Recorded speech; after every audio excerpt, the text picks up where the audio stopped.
Hello, welcome to Shooting Spitballs. This is the podcast where we drag under the microscope a whole manner of real-world video production scenarios, and then we figure out how to handle them when the unexpected hits on set. My name's Martin from Shot and Strung Films, and after years of shooting in all kinds of tricky situations, I'm here to pass on what I've learnt to new emerging video shooters that are looking for real, honest, practical advice. Advice that's going to help them stay sharp and adapt fast when things take a turn for the worst on set, which they often will do, believe me. In today's episode, I'm joined by James Cross, who seems to be always working whether it's day or night, and ArmzyBAM. He's a master creative strategist who helps brands actually look good on camera. Today we're diving into how to film at music festivals, covering setups, movements, focal lengths, positions, and of course a couple of red herrings, which will be music to their ears. Okay, welcome gentlemen. It's good to see you both. Two new fresh faces. James, I know you. Armzy, I know you only online. Yes. For many years. So Yes. It's always good to My online see buddy. someone in person. It's like 100, like man. a celebrity, man. Come on, nah, you're the celebrity, man. Oh, stop it. We're both celebrities in our own words. Yeah. So it's good to have you both here. Good to see you. It's been a while Yeah. trying to get you both on, but that's logistics for you Trust. and work schedules. So, yeah, let's come to you, James, first. Do you want to let people know who are watching and listening at home a little bit about yourself? Tell us who you are. Sure. So, name's James Cross, and I'm a freelance videographer, photographer, and a drone op based in Kent. And I shoot all sorts of stuff from weddings to music festivals to promos to funerals. There's been a few things here and there, but that sort of thing, and I love it. And I'm 24 years old, young guy. And yeah, that's a bit about me. It's enough about you, James. Over to you, Armzy. Hey, so my name's Ahmed Abdullahi, more known as Armzy. Started off as a photographer and videographer, worked a lot within the music industry, streetwear, urban fashion, and right now I'm more into creative strategy and directing. So I'll help a brand or agency untangle their ideas, art direction, whether it's curating or overseeing the production in some way, shape or form. Very good. All right. So, we both know why we are here, don't we? So, should we get into our first scenario? Let's go. Let's do it. Right, James, do the honours. Press that little key. So, today we're going to be talking about music festivals. And we're going to say, hypothetically, we're going to be at the Wireless Festival in Hyde Park. That has a main stage, and there's a couple of medium-sized ones. I don't know if you've ever been. Not somewhere I'd like to go, based on all the crime and whatnot. Okay. Right, I live up the road from right. there. Crime is natural. I've been all right since, well, on my few occasions I've been there. But yeah. Did you jump the fence? Yeah, shh. So I'm going to read this out because there's many words and yeah. Right, so why are we here? You've been asked by a female solo musician, that's her there, to shoot her set at Wireless Festival Hyde Park. It's just her and her electric guitar, and she's on in the daytime, as you've noticed. So she's asked for 3 cameras. She wants it live streamed to her website. She's organised all of the live streaming side of things, so you just need to focus on camera positioning, movement, etc., shot sizes. So don't worry about the live stream. There's probably Teradeks bolted onto your cameras. Okay. All good. You do have comms. So the director, who's been brought in, will be orchestrating things and telling you when you're live. And you're going to be shooting on Blackmagic Ursas. And all 3 cameras come with a 70-200 and a 24-70 in the bag. And there's going to be a sort of a medium-sized crowd there. So who would like to pick this apart in terms of where they'd put their cameras and whatnot? Let's go to you, Armzy. Firing line straight away. This is very interesting, man. I think I'd have one fixated on the stage, definitely focused on her the whole time. Because that would be the main, because that can be cut down to socials and all of that stuff later on. One fixated on the audience, getting audience reactions, getting much more of a close-up. So from that 70 to 200, maybe go to 80, 90, 100, probably from stage side as well. Yeah. And then the third camera, definitely handheld. Like, I'm a handheld guy. Like, a lot of my work is really handheld based, especially with the Earth. So I love the weight on that, that cinematic kind of weight movement. So I'd definitely be rolling around handheld between being in the pit, out the pit, running around, especially if I get queued in, if the team let me know how many minutes I have for me to kind of switch over, so I can just literally just jump over. Like, I've done some pit stuff before where I've been in the pit and I want to get a specific shot at a specific, I've literally just jumped into the crowd and barged my way through. So I'm a big lad, so people just move out of the way, so so that's a good thing. So yeah, I'll definitely have one fixated on the artist, because you don't want to lose anything there, and then one fixated on the audience, but having much more, if I can have additional kit on having kind of an external motor system where I can kind of zoom in and out, or probably give that to the director in some way, shape or form. And then the third one's just going to be a crazy run and gun to kind of get much more of a natural aesthetic. Got your work cut out. Yeah. A lot of steps. A lot of steps. 30,000 steps minimum that day. So what camera would you have at the back and on what lens? We're going to presume that we're only on the ground. Okay. So ground facing up? At the front of house. Oh, at the booth. Ooh. Front house, back of house. Back of house, technically, innit? Yeah. Whew. Do you say what lens? Yeah. I'd be on the 24 to 70. Get a wide, get on the 24. Maybe get a 24 directly in front. Get all of that. Okay. And then maybe the second camera can be positioned from the back left side of the artist to kind of just get that range. So you'll probably get the artist probably in the first third of the frame, and then you can get some of the kind of crowd and then space in the background, and then the other one's handheld. So yeah, that second camera will probably be, if it's that wide on a 24 to 70, you probably punch it into a 50, just to kind of, if the artist moves in or out of that frame, it should be all good. But I won't be able to kind of manage that unless I run over and then you get it. So that there's a bit of a difficulty there. So I have to be between a 24 or a 50 to capture that. So I'll probably even go 24 just to be safe, probably shoot in 4K and probably crop in later on to utilize it that way. And then just on the run and gun, I'll probably put the 70 to 200 on the run and gun, just because I can kind of get some tight kind of shots as well, which will be quite interesting, and further away as well to kind of create some crazy depths of field, especially with a shot like that. Like that looks amazing. I'll try to mimic something like that. Yeah, I'd say that's probably 2.8 there, isn't it? Yeah. With one ND on. Oh, see, you can break it down like that. That's more interesting. Definitely an ND, because look how you've got the overcast day there as well, so it had to be exposed to that. Yeah. So you can't not have an ND and create something like that. So that's so true. And for me, I've always been, I've shied away from NDs a lot. So only recently, when I've been working with cinematographers, I've understood the importance on ND filters. But for me, it was like, oh yeah, I can do it in post. And I'm like, oh crap, I can't really. Now I understand why everyone puts NDs on. So yeah, very interesting. Okay. I thought you meant you shied away from them recently, as in like I don't want to use them. Oh no. I've shied away from them from early, because I've never, like, I don't know, man. I've always just like not really utilized those type of attachments in that sense, because I think either I wasn't fully clued up on it, or there are loads out there. There's so many different things. So many. There's so many different variations. And then it's like, I've always got the issue, because I shoot a lot of stuff like with natural daylight. I always don't want, like, if it's an overcast day, to then it dropping from like a 400 ISO to a 200 in that moment in time. But obviously I've understood the importance on NDs.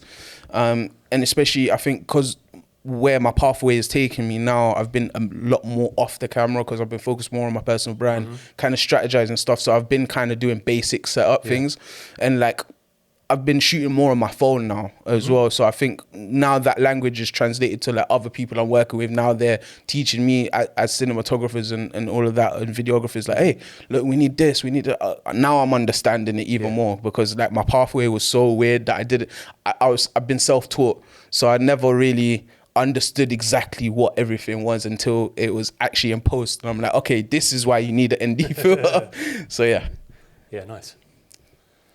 There's a wedding videographer, not just going off on a tangent here. Philip White, is that his name? Oh, I've not heard of him. No. He doesn't use any ND filters. He just cranks his shutter speed to 1,000. I'm like, That's like sports level. but he's really good at what he does. So Interesting. I'm gonna look into him. If the It couple works. are happy and they don't notice, yeah, watching it on a possibly non-calibrated TV. Not everyone. And that's the main thing. No Adobe But, RGB. Some people are quite old school in the way they Yeah. work. Some of the older guys. But, And I think, sorry to cut you, bro, because you made me realize this point as well. Like, I think so many people are regressing back to the analog feel through digital now as well. I think people have you can emulate it so yeah, well. emulate it, but I feel Yeah. like, but now people are actually physically buying the 35 films and 16 mil films, 35 film, even film rolls as well. That I think people are slowly starting to get back into that mentality of intentionally shooting. Even with like a lot of festival photographers I personally know, they're now having an additional camera that is only focused on film to actually capture that aesthetic much more intentional, and it's helped translate it more into their digital as well. it's like fashion comes back around. Yeah, man. Sort of. Right, coming in, James. What's your thoughts? I'd probably do a similar setup as Armzy. Yeah, definitely a camera at the back, a nice wide shot of the stage, depending how many thousand people are there, whatever. And then I can always crop in, have some slight zooms in post. Yeah. Maybe if it's like a build up to a drop or something, or if it's the chorus. I'd probably have a similar camera either mounted on like the stage trussing on the corner, getting the wide shot as you said, maybe right third or left third, some of the crowds. Depends how busy it is though, because some festivals it looks really busy, straightforward, but it's really, or it might be really wide and everyone's sort of spaced out. So yeah, that sort of thing, probably on a wide-ish, possibly 35 mil, sort of focal length. And then if it was just me running around, I'd probably go handheld, same as you, 7200, get some nice handheld shots of the guitar or whatever they're playing, singing. Depends how much they're moving around. Some singers just one spot. And some of them are really moving around. Yeah, jumping into the crowd and all sorts, and you've got to follow them. But I'd probably hang around a lot in the pit area, switch back to people dancing, having a good time, that sort of thing. Yeah, cool. It was quite boring, that gig, but yeah, we'll make it work. If it's wireless, I can imagine it'd be energy. I know a lot of energy. the creatives that do the productions for that, and they're telling me it's absolute day. craziness, man. Yeah. It's so crazy. I shot Hot day as well. God. you know about Strawberry and Cream Festival? Yeah, I've shot for there, and that was so crazy, man. that kind of deterred me away from shooting at festival. And I'll be like, oh, festival, contact me. I'm like, here, take these creators. Here you go. But yeah, man, it's really good, man. Yeah, especially those setups. I think it's really made me think tactically as well, especially when it comes to more bigger productional stuff, and you've got multiple teams, comms as well. Yeah, and sometimes like what I like to do is I'll probably, if I have the chance to speak to the artist beforehand, kind of get their kind of character, like how do you move on stage, what's your, like what do you love doing, like how do you, what do you want in the content. Sometimes we forget about like how the artist wants to be perceived. So I feel like that's where I am in my journey, so much more on understanding all of those factors, let alone the productional side, because we can just execute on it like theory wise how we've just done. But I feel like when it comes from more of an intentional place, it creates that art form when you're actually executing as production. Yeah, that's good. Good point. It's all subjective. Yeah. Speak to the artist. Okay. Always good. Who fancies a red herring? Let's go. Rip the Band-Aid. Hey! Right, you ready? Go on. Here we go. Apologies in advance.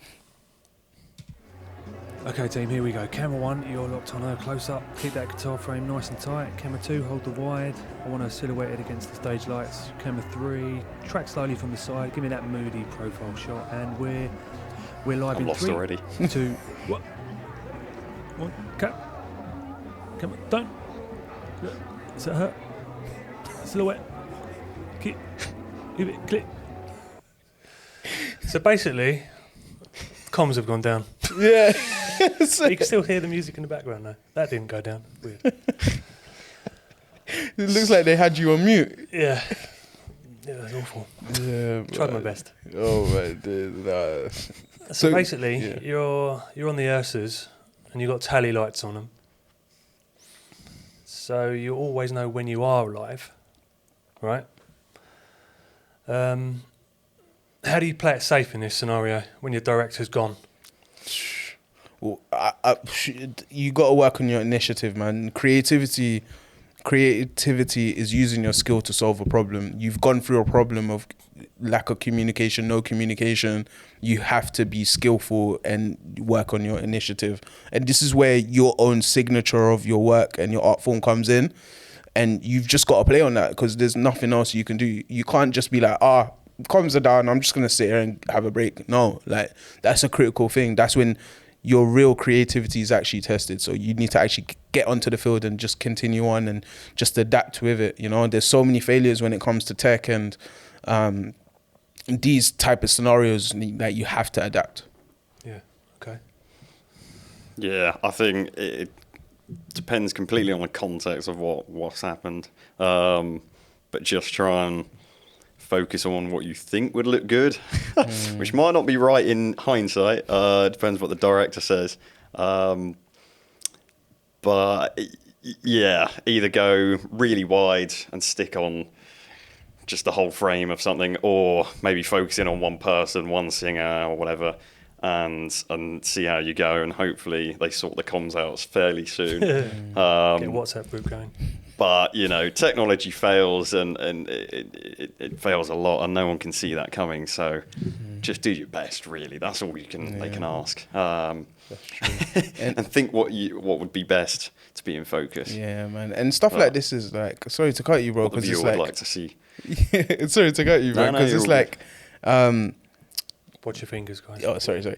This is why it's important for like teams to speak beforehand on these type of scenarios, because I've realized there's not a lot of SOPs in the creative industry that, especially for like live stuff like that, like there's people don't really talk about, okay, in this scenario, if this was to happen, what do we do? Like I think there needs to be some interesting SOPs around that. It's a shame they don't have any screens, because then you would know who's live for a brief moment. There's always a rule. Even when we have comms, like, hold your shot for 20, 30 seconds, they always say. Just because it has a, what's the word? Like a crossover, a safety barrier, as it were, before you cut to the other one. I'd hope if the comms do go down, they'd at least the director cut to maybe a static shot unmanned. I don't know, as a fail-safe. So whatever's going on with the cameras, they can sort that out maybe. We'll do some hand signals. Depends how far away you are. You have to have the AD run to me now. Like I've got to get that AD to run to where the director is and to come back to me to find out what's going on as well. I did have it on a job. I won't expect to say specifically, but like the comms went down and we were only 200 meters away, 100 meters or so, and it was sort of me looking over. Someone going like sort of this, like, and me sort of, what's going on? And somehow we managed to get it done. It was a long day, but you can't really plan for that. Yeah, that's true, man. And I feel like we find our true selves when we go through scenarios as well. We actually understand what we're built on and what we can provide in scenarios like that, you know. Like, and I feel like it's as bad as a situation as that happens, at the end of the day, the audience don't know this. So that's another side to things as well. When it's like live productions or kind of multi-camera team stuff, like the audience are always getting that finished product, you know. So, but internally as a team, when you're going through that craziness, you got to try find ways to make it more efficient. Maybe even depending on what your distance is, running back to the team. If you've got a team member with you that's supporting you through that time, like go tell them to run back, try get comms up again. Yeah, man. Yeah. Right then, let's have a look at our other situation. Go on, James. Press that button. Ooh, nice shot. Next slide, please. Next slide, please. It's a great slide. Amazing. There's a lot of beer in that shot. Looks like a Heineken advert. So we're back at Wireless Festival 1 whole year later. Okay. You've been asked by a punk band to shoot their gig on a medium-sized stage again. Well, so it's a bit bigger. They want you to orchestrate everything. There's budget for 3 cameras on this one, and as many action cams, GoPros as you like. There is Big a job. filming pit at this stage, just so you're aware. Yeah. How do you want to approach this one? Go to you, James, first. Definitely take a few hours beforehand. The gig actually starts to set up the GoPros mainly. Try and get them all wired in if you can. I know they overheat a bit these days. Not sure what the new ones are like, but get that all in a good spot. Try and get them rigged as best you can where it's not going to vibrate too much from the heavy bass. Maybe definitely something low down on the stage. Maybe camera on a tripod or a gorilla pod or something. Yeah. Because I know punk bands would be like to jumping up a lot and swinging the guitar around, and they might even smash the guitar if you're Green Day. Are you talking about the Kids Awards? No. Which ones? I I think remember it was Nickelodeon Kids Awards or something. smash the guitar, yeah. He's like, what do you mean I've got 10 seconds left? Really? Oh, it's legendary. He went into see him hospital after that. smashing guitar every Rehab. remember. That was crazy. And then, if depending if I had any other cam ops with me, definitely probably more handhelds than fixed stuff. This, I guess it depends what the director wants to go for. They might want it really punky, sort of intense, heavy. And I guess if it's later in the night, then people are going to be a lot more rowdy, a lot more drunk, and but yeah, probably have a camera at the back as well on a tripod as a nice wide shot. If the lighting's pretty good, definitely have the whole stage.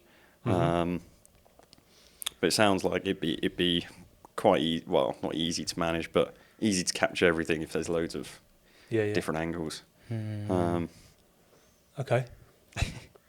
Armzy? Yeah, I do it a little different on this one. I'd still go handheld wide on this with 24 to 70, stay all the way back to mimic this shot. Really like it. Probably on the static, if possible. I'd go high angle from audience left on a 70 to 200 higher. Maybe crane work, maybe on a platform. So that's got kind of a zoomy aspect. Yeah, jib things to kind of scope around. Or maybe just a platform and tripod it, and then just have like a kind of some zoom ins as well, much more punchier stuff. And then kind of one more at the back, 24 to 70 to capture that wide at the back. I wouldn't go, because there's 3 of them. I can't really angle it. One might block the other, so I'll probably just get that wide going out. And then GoPro wise, I'd actually go a bit more crazier on it. I'd do the one fixated in the middle of the pit, away from the speakers, just to kind of get that wide. I'd go crazy with trying to attach one on the guitar or on the microphone of the stand to get that dynamic. And I'll even go more crazy, which I've done in the past, is just give my camera to the audience and then them recording bits and bobs as well. What about 360 camera? Oh, 360 camera, definitely. I think definitely having that from the pit, because I've worked with some, shout out to that guy with 360. He does some really interesting dynamic stuff where he shoots between audience side and then the artist side. So when he creates the small world, it's got both of them. And then, that whole swipes, ups and downs. Yeah, so many different kind of variations with that. Like I love that type of tech recently as well. Yeah, nice. I'll probably stick a little GoPro on the drum kit as well. But that's because I'm also a drummer myself, and they don't get enough limelight. Yeah, that's true, man. That is crazy. Yeah, that would be some nice sticks vintage. flying. Where would you stick it on though? Because I was thinking drumstick, but then it take the weight of it. Like you can't. It'll probably just fling off. They and stuff. seriously thrash them about those. Can't have it on heavy the hi hats or anything. One of the cymbal. Yeah. Do you know what I'd do? The cymbal stands. Do you know what would be dope? maybe. You see the big the kick drum. You see the side of where the actual pedal is. I'd get like one of those arms. Those foldable arms, connector right clamp, yeah, so it goes out L-wise. Get the double Yeah, pedal. so doosh, doosh, doosh. That would be deep. Yeah. That would actually be dope. Any stuff to be aware of in terms of where the sun would be? What if the sun was directly behind the stage, right in our eyes? You got ND filter galore that. Bump the RSO up a bit. Should be alright there. I probably wouldn't start changing them even if the sun's moving around, Yeah. because you just wouldn't have time, I don't think. Reposition. Something to be aware of, you said, I would definitely say pyrotechnics. There's a lot of Right. these bands, crazy smoke and fireworks, and I don't know if you've seen any of the stories, but there's like one or two people who got burnt by the fire coming up. Really? Yeah. I don't think they were videographers, but they were ravers. Be very careful of that. I mean, everything should be laid out by that crew at least beforehand. Yeah. With yellow tape and whatnot. So you should be, or at least so they should say, be aware of that fog machine going off. 100%. But it does get pretty. I mean, yeah. Maybe dial down a little bit on the shutter speed or the ISO to counteract for the bright lasers or that sort of thing. All right, cool. That's true. James, I'm going to give you your red herring now. Are you ready? Just so you know, you're in the pit. Right. Take the beer with ya. Grow up. There you go. Go on, let's move it. Sorry about that, mate. As soon as I saw him coming, I had to grab him before he flattened someone in the front row. Didn't even clock the pint until it was all over you.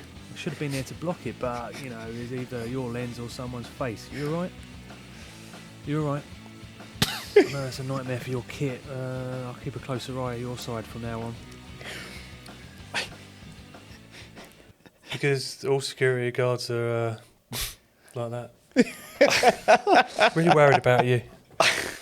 I've met a couple like that. Have you? Oh, okay. It's a tough job. So basically, let's just say someone's lobbed a whole pint over your camera. I have had someone before. I was working in a nightclub and I went for a toilet break. I went for a piss. And this guy stumbled in. It was only about 9 p.m. and chundered all over, vomited all into the urinal next to me, splattered onto my feet. I had my camera just there. For safety, always keep the camera close to you. Yeah. And that was not. Ew, that was not safe, man. Luckily, onto the trainer, just not the camera. But I've had someone spill drink on, You can't my plan for it. laptop. I mean, of my camera before in the nightclub when I was doing that whole nightclub saga on the come up as well, man. Like it was so crazy. The lens was gone for, but the guy, Oh, God, really? he paid me out there and then for the lens. You know what I mean? But I probably made like 4 times off it because I got it from second-hand shop. So really, truly, he paid for a new lens. Like Yeah. it was, Oh, it that's was good. amazing. But yeah, stuff like that, man. Like when it comes to these type of scenarios, like, that's something that's always on my mind as well. Like, but it's crazy, man. There's not really any stuff to protect cameras like that. Like when it comes to that, you can't especially really plan puking. for it, I don't think. You can't really plan for it, like. you know, push past people nicely. Getting through a crowd is hard, but I know you're probably used to it now. We're all used to. Cameras I can on. navigate. Yeah. You get a second Yeah. sense for it as well sometimes. Like the more you do it, like you understand, okay, look, this group's a bit like they're getting to that proximity. Let me kind of stay away and just be vigilant in some way. Most people are nice, when you sort of just have a hand out, camera under the arm, and that way you're sort of protected. And most people will part like the Red Sea, but I just go like this. I just hold the camera. People just like look and then just like, hey, sorry, excuse me. Yeah, you might get the other. Oh, take a photo of us. Yeah, no. I can't, mate. I'm sorry. This is video. Crazy, man. Pretend to. What do you do when people tell you, "Oh, don't film me" or "Don't take photos," even though you're shooting for the venue? It might sound bad. I've had a lot of this, especially in the clubs. My girl doesn't want me here. She doesn't know I'm here. Don't tell my girl I'm not meant to be here. So I go, well, it's giving me more of a reason to film you. If you're cheating on your girlfriend, dancing with some other woman. I've seen it a couple of times, and A Coldplay concert. I've had a couple of people that like really don't want to be filmed, and I'm thinking, are you wanted? Maybe I don't know, but that's fair enough. Not everyone wants to be filmed. Yeah, true. It's public space. If it's Sorry. I do respect people's. If someone says no, that's fair enough. We can just they can just move away. Yeah, I guess but most people are fine. Most people are fine. Yeah. 90% of people, it's one or two people. Yeah, that's true. I was shooting photos at the when it was the Euro England game recently in a big pub in London, in Victoria, really busy, full of all of the England flags and everything, lively. And an Australian dude said, "Mate, can you not take my photo? Can you delete it there, please?" And I said, "Oh, yeah, sure, no worries. Are you, yeah, that's fine." He said, "Yeah, I've got quite a serious job. Yeah, very serious. Yeah, I don't have my face online. So please delete it." So I said, "Yeah, that's fine." He was the only guy in there that had an issue, but I respect that. Yeah. I like how you had the accent on as well. It sounded proper. Mate? Yeah, mate. What are you going to say? Like, can I make sure I can see you deleting it? Oh, no, man. I did click it there, but... Do you know, I've had battles with security in the past trying to take my SD card. Security? Yeah, like I used to do a lot of like run and gun guerrilla, like filmmaking, like trespassing stuff, like jumping over fences, abandoned buildings, all that stuff. And then security will try like take your camera and I'm there like taking the SD card out, like putting it away in my pocket or putting it in my trousers. Oh, those days I've come a long way from them, but yeah, those days were scary, man. Yeah. I think so, especially in London as well. There's so many kind of security that overperform, even when you've got a camera. Like even recently, like just shooting on a phone, like security, like, "Hey, what are you doing? It's like, bro, like I can't even shoot. Like the lady over there shooting. Like, where are you coming to me for? Like, yeah, interesting. People definitely don't like a big camera in their face. No. There was one venue, they hadn't communicated with the manager who booked me to do photography, and it was like it was sort of ladies' ABBA night or something. So it's all ladies, and they said, you could be from the press, from the newspaper. I said, well, I haven't, don't really want to drive all the way to London to work in this pub shooting these photos of ladies, but and then like an hour later they had a call and stuff and sorted it out and I was let in, but for the first couple of hours I couldn't actually take my photos. I was meant to start and I couldn't because they, you still get paid for them 2 hours. I still got paid. Yeah, good. That's the main thing.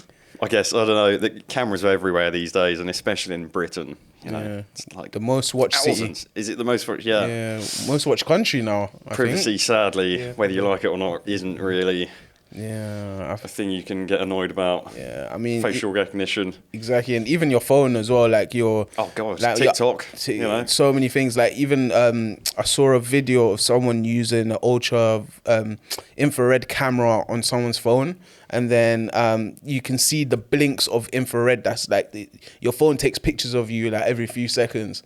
I'm like, whoa, like that's a crazy invasion of privacy. Yeah, like it is mad, especially on the iPhone as well. We don't know how much. Yeah. So if you put infrared, like it's the infrared camera is blinking at you like every few seconds just to capture, because it still needs to. But if you've got like facial lock on your phone, it constantly needs to take pictures to approve if it's you. You get it? Okay, So yeah. it always creates a model of you, because Yeah. like we're changing our face shape is always changing every day. So it's like, I'm like, raw, like that's crazy. So it's like a buffer. Yeah. A bit like how dash cams work, no? Yeah, exactly. All right. Cool. Interesting. So, back to you, James. Would you still film if your camera's covered in beer? If it was still recording? I would, whenever it's been raining, just use your shirt, whatever it is, wipe it up as quickly as you can. Yeah. Sticky's probably worse for sure for a camera, but they're pretty well sealed these days. 100%. I wouldn't be stressing, I wouldn't be crying. I'd be just getting it up, wiped up as quickly as possible. Yeah. And just get back to shooting. Nice. I fell down a nightclub stairs once. Oh my Where